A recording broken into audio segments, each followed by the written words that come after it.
Imagine a world where every single big footballer played in the Premier League. Well, no need to imagine it because it's going to happen right here. This video is going to be, well, exactly as it's titled. I've put every single player 80 rated and above into the Premier League.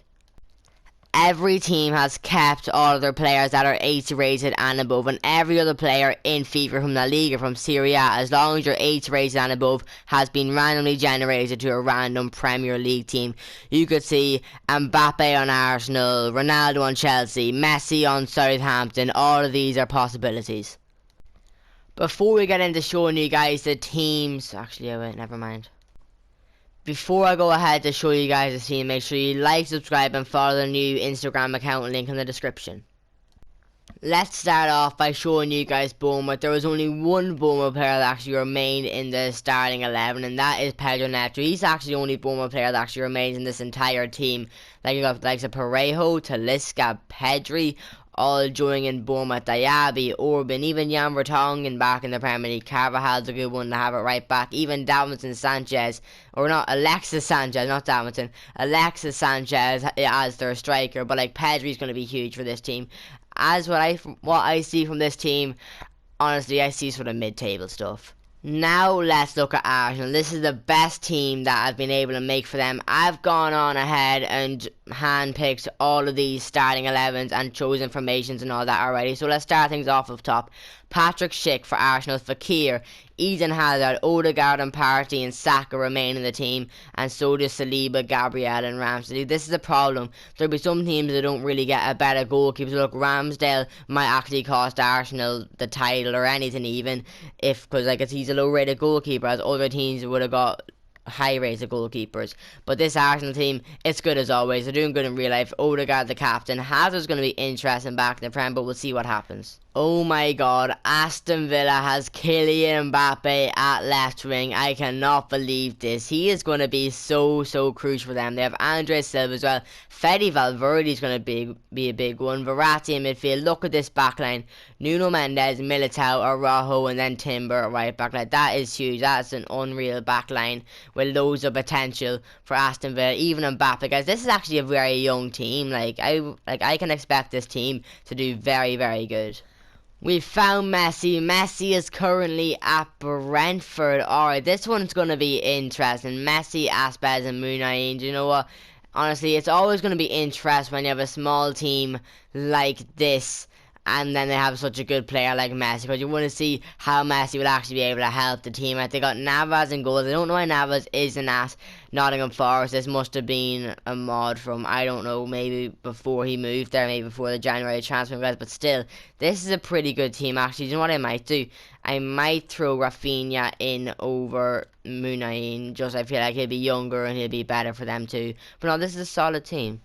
An interesting set of players here for Brighton. They have a completely new starting 11, just like Bournemouth. I don't think they got any player at all left, do they? No, I don't think they do. I think every single Brighton player is gone from this team. Surely they got someone that's over 80 rated. My bad if something is messed up here and I'm missing some players. But I think most of these guys all came from the Bundesliga. Look, Werner, Royce, Goretzka, Cancelo. Cancelo would have been at Man City, but no, he did move to Bayern in the January transfer window. So that's why he's now on Brighton. Bono in goals, so he was good for Morocco in the World Cup. But I think this Brighton team can maybe do very good. Look at this Chelsea team. There's like no changes at all. Gerard Moreno, he's different up front. To be fair, Chelsea did need a striker, so that's a very good person for them to get. They got Asensio at right wing. He'll be good. Now look, Kante, Havertz and Sterling, all already Chelsea players. Çalhanoğlu's good, but Jorginho might even play over him. Then look at this. Chilwell, Koulibaly, Silva and James, and then Mendy in goals. Like, it's basically the complete Chelsea team. Like, it is just the normal Chelsea 11, just with a couple extra players. That's it. Next up, we've got Crystal Palace. You know, this team isn't all bad, so no team's really bad. They've got Leao on the left. That's very good. But I think this team's midfield is going to have to carry them. Gomez, Tchouaméni and De Jong. Those are the players that they're going to need to show up for them. I mean, Upamecano and Acuna, they'll be good as well. Same with Sommer and goals. Now there's Everton, and I think this is one of the best teams that we've seen so far. They got Benzema, Mr. Ballon d'Or up top. Then they got a bunch of cams. They got Mertens, Muller and Musiala. That's a brilliant amount of cams to have, and this formation fits that perfectly. They got Rodriguez and Sabitzer in midfield. Sabitzer probably wasn't on Man United by the time this happened anyway. Alderweireld and Rudiger both back in the Premier League. McNann's going to be good, same with Gosens and Hakimi. Hakimi's going to be good as well. I think this is one of the best teams we've seen so far that haven't already had good players. Fulham now, and this team is pretty average because compared to the other teams that we've seen, this probably isn't too good. They got Marquinhos, but that's the only really good player, and then I suppose De Ligt as well, but they got no other player over 85 or 85. I suppose Trapp's there too. He'll help massively in goals. But still, I just feel like if you want to be winning the Premier League in these sort of situations, you need to have a better team than this. Now there's Leeds, and Leeds going to win for one reason and one reason only. They got this man up top, Christopher Nkunku. I feel like he's one of the best players in the world. I know injuries has made it tough for him this season, but I honestly love to watch this man. I think he is going to be unbelievable for Leeds. And there's Chiesa and Coman's going to be good for them out wide as well. Sule, a giant in the back, and Ter Stegen. There won't be much goals going past him either. Leicester have Luka Modric, a former Ballon d'Or winner, who's going to be their captain for this. Honestly, Leicester, they got a pretty good centre-back pair, and Skriniar and Tomori, that's good. Kobel and goals, another good one. Tielemans, sure, he was already at Leicester. Vlahovic then up top, sure, he's going to be very good. He'll score plenty of goals for them. Maddison and Barnes, sure, they're already at Leicester too. I feel like this team's quite similar to Fulham. They got some good players, but it's not going to be good enough to compete. Look at Liverpool's team, even with this whole randomisation thing, they still haven't really improved. They got Barella in midfield, but I think Thiago's 86 great as well. Then they got Chris Smalling as their centre-back alongside Van Dijk. Oh, Liverpool. Oh, I don't see them finish. I don't see them doing well here, which I love to see. I love to see this. Sure, I'm a Liverpool hater. I like seeing them lose and lose. But the fact they got Chris Smalling in their back line, and with Trent beside him as well, that is just embarrassing. For some reason, this Man City team doesn't look like too much of a threat. Sure, I mean, Martinez and Haaland up top, unreal. Silva and Foden as well, unreal. De Bruyne and Rodri, unreal. But Diaz, Laporte, Guerrero and Walker, I mean, it's basically just a normal City team with Martinez and Guerrero, guys. But still, it doesn't look like it's going to be that good. As I go through this team by team, I know just how much more cams and centre forwards and all everyone is getting. Like, look, Pellegrini's now joined United. Zapata as well, guys. Look, Kimmich and Casemiro in midfield. That is going to be hard to get past when you're attacking. But, guys, look, no changes to the back line for Man United. The only big one really is Kimmich. So Zapata, sure, almost better off playing Martial. Pellegrini should be got Eriksen too. Brozovic on the bench, that's alright. Galaxy on the bench too, but still, though, guys, not much improvements for Man United. Next up, we have Newcastle. They're killing it in real life in the Premier League, and now they've just got even better. They got Neymar, Lukaku, Politano, whatever his bloody name is. No, I might actually throw St. Maximum in there over him. I just rather St. Maximin. They got Rakitic, Mahrez, Llorente, all good. Botman, they got Sergio Ramos. What a machine he's going to be for Newcastle in the back. And then Chesney in goals too, guys. You know, this is actually a pretty solid Newcastle team. I think they can do good things. Nottingham Forest, they could be facing relegation. You know, I just don't feel they got a good team. Look, they do have Sadio Mane. He's going to be very good for them. Same with Dybala. But, like, look, Osimhen, Zlatan, Ibrahimovic, they're good. Pogba and Departure, that'd be good if they don't get injured. Bremer and Fernandes, like, who even is, like, come on, like, Davey, sure, he's good as well. Same with Maturai, Romero in midfield, sorry, not in midfield, in goals. Still, though, guys, I just feel like even they don't even have a good goalkeeper. Nottingham Forest don't. I just feel like this is going to be the team that gets relegated. Southampton now, and it is an interesting one. They have our boy CR7, Cristiano Ronaldo up top for them, 88 rating now. Worth a cam, he'll be alright. Gnabry out wide, Carrasco, the midfield is good with Milinkovic, Savage, and then Bellingham as well. Why is Bellingham the captain? No, let's give that captain's armband to Cristiano Ronaldo. Look, there we go. And then let's see who's in the back line. Theo Hernandez, Hermoso, Pau Torres and Calabria. That's good. And then a high race of goalie as well. You know what? This Southampton team might actually impress some of us. Spurs actually receiving lots of good players, but not at the positions where they need to be improved. Like, look, they get Lewandowski, which, don't get me wrong, is unbelievable, but the fact that they already had Harry Kane and Richarlison, Son, he's good outfield, but like Kulusevski, they could have done with a better right winger. Højbjerg and Lamar in the middle. Sure, they have Basuma. Lamar is not too much of an upgrade. They don't get another left back. Sure, Hummels, he's alright. Hummels is someone that centre back Spurs didn't need. Romero was already there. Porro, he's good, but like, look, they did have the likes of Emerson, and then even in goals, like, they had Lloris. They didn't necessarily need Oblak. I think about one of the teams like Nottingham Forest, how much they would have needed Oblak, guys, but still, sure, Spurs have a solid team as always. I think maybe they can get top 4. 2 teams left, West Ham and Wolves. Okay, West Ham's team, they got Scamacca, Paqueta, Leroy Sané and Rodrigo as their attackers. Yeah, not much firepower there. And they got Guendouzi and Rice. Oh my god, it's only getting worse for West Ham. They do have Jordi Alba though, Koundé, Alaba and Grimaldo as all of their... That's a good backline. That's a good backline, especially with Koundé in it and Grimaldo. Those are good. And then Courtois and goals as well. I know this is honestly a pretty solid West Ham team. You know, like, it really is. But I just feel like that attack isn't good enough to get them enough goals. We end with Wolves. Okay, let's see how this team is looking. It looks alright at the start. They go, there's Abraham up top, Griezmann, Vinicius Jr. and Pedro Gonçalves. That's good. I think that's a good team anyway. Midfield, they got Sergio Busquets and Ruben Neves. Busquets is probably going to be like a 75 rated player by the end of this. Backline, they got Angelino, Lucas Hernandez, Jimenez and Lucas Vazquez. That's alright. Hernandez and Jimenez will be good. Donnarumma in goals and as well, one of the best goalkeepers in the game. Okay, there you go. You guys have seen all 20 teams. And now we're going to play out one season in career mode with a random team. And you already know how we're going to pick that team. Alexa, give me a number between 1 and 20. Here's a number between 1 and 20. It's 4.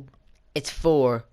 Who's that? Is that Aston Villa? 1, 2, 3. No, it's not Aston Villa. 4. Brentford. Oh, that's not good. That's not good at all. Actually, never mind. I forgot this team had Messi. Alright, so there's Messi, but there is some other problems here. Look, Olmo in midfield. What are we going to do about him? Like, we can't just do him, no? Can we put him out wide? Maybe he can play left wing, but look, we still don't have a midfielder then, though. Look, there's no other midfielder. Like, the centre-back is the best option for us to be as a midfielder.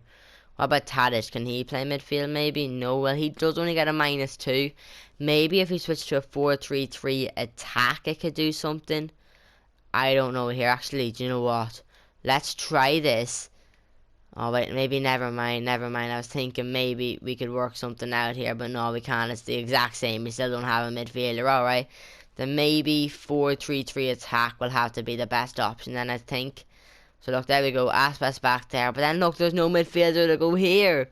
What are we going to do? Okay, maybe 3 midfielders just isn't the way to go. Or is it? No, I don't know what to do. Okay, maybe 4-4-2 maybe, actually. You know what? 4-4-2 might just work. Wait, no, 4-2-4. That's what we need, boys. That's the one we need. 4-2-4 is the formation we're looking for. Okay, where is it? 4-2-4. Alright. Let's see. So, Messi. Then, who is there to go here? Who can we put here? You gotta be joking me. Is there actually no midfielder to go alongside Ruiz? This is the problem with these randomizations. You never know who you might get. Look, almost still can't play there. Then what are we gonna do? What are we gonna do? Like, maybe a 4-1-4-1 formation could work. No, not that. Oh, that's 4-1-3-2 is what I'm thinking of. There we go. 4-1-3-2. So this is what's gonna happen. Ruiz goes here. Where's Edson Alvarez gone then? He can go as a holding midfielder. Then we have Messi out here as a right winger. We have Rafinha out here as a left winger. And then we got Aspas and who else? And Joselu can be up there as well. There we go. That took us a long time to figure out, but I think we finally have our team. Standings wise at the minute, can we just end the season. We just end the season. That's it over. Keep it alphabetical order. Bournemouth wins. We finish in 4th. I'll take that, boys. I will 100% take that. Sure, I don't care. Wolves can finish last. Brentford, we can finish 4th. Let's end it there. Alright, guys. Thank you so much for watching. See y'all. Peace. Never mind. I'm sorry. That was a bad joke. Let's just get into the simulation. Here we go, we're at the end of the season. Which club is going to come out on top? Make sure you comment down below who you think it will be. Before I show you the Premier League, Aston Villa is your FA Cup winner. Okay, Aston Villa, that's good. They had Mbappe and all that, so that's interesting. Man City, of course, won the Carabao Cup, and they beat Nottingham Forest in the final, a team that I said would get relegated. Alright, don't care about that. Let's see, Napoli won the Champions League, guys, and to be honest, that makes a whole load of sense, seeing that every other team lost their high rates of players. Let's see, who won the Europa League? Ajax, another one, that makes sense. And then the Conference League, Ghent wins that too. Now the Premier League, my team Brentford ends up getting relegated along with Nottingham Forest and Fulham. I said that these two would get relegated, I did say that.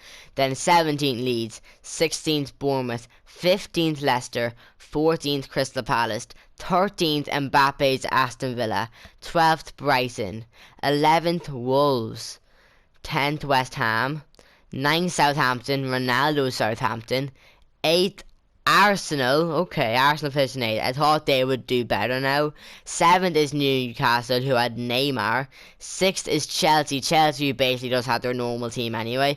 5th is Spurs with Lewandowski. 4th is Liverpool. Thank God Liverpool didn't win it. Okay, anyway. 3rd, Manchester United. I'm surprised United did so well because they didn't really get much improvements. But now, I know City's left. I already know City's won. Come on. There's City. There we go. City winner. And there we go. Everton finishing in 2nd. Fair play to Everton.